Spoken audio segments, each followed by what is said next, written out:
একেবারে পরীক্ষা তো দিয়ে আনো, মনে হচ্ছে সবই ঠিক হবে। তাও প্রশ্নগুলো মিলায় দেখি তো আনা, প্রশ্ন কি ঠিকই উত্তর লেখনো না ভুলেই লেখনো আনা মিলায় দেখি তো। সেই আমার ভয়ে লাগছে, ভুল যদি লেখা থেকে আসি বাবা, ফেল যদি করি বাবা আমাকে বাড়িতে তো বের করে দিবে। আমি 1 নম্বর যাই A plus B whole square সমান A square plus 2ab plus B square লিখবাই জানো। এই ফল্টেজের জন্য আমি ভুল করলাম। ওই শালা কষ্ট এ স্কোয়ার প্লাস 2ab 3b 6 এলা কষ্ট উল্টা পাল্টা কষ্ট, ওর জন্য আমি ভুল করলো রে।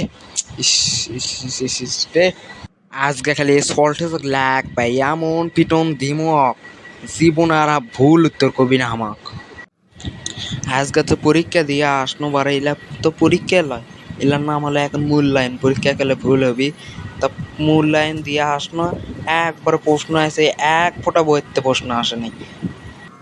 তা ওই আগের দিন ইউটিউব দেখে নকলগুলো লিয়ে গেছিল দেখে আজকে লেখা পানো না ছাড়া তো তাও তাও লেখা পানো হনে অবশ্য। খুবই সহজ প্রশ্নই আসলো। যাই এখন ঘুরে বেড়াই, পরীক্ষার আগের দিন খালি 1-2-3 ঘন্টা পড়লেই শেষ এনাফ।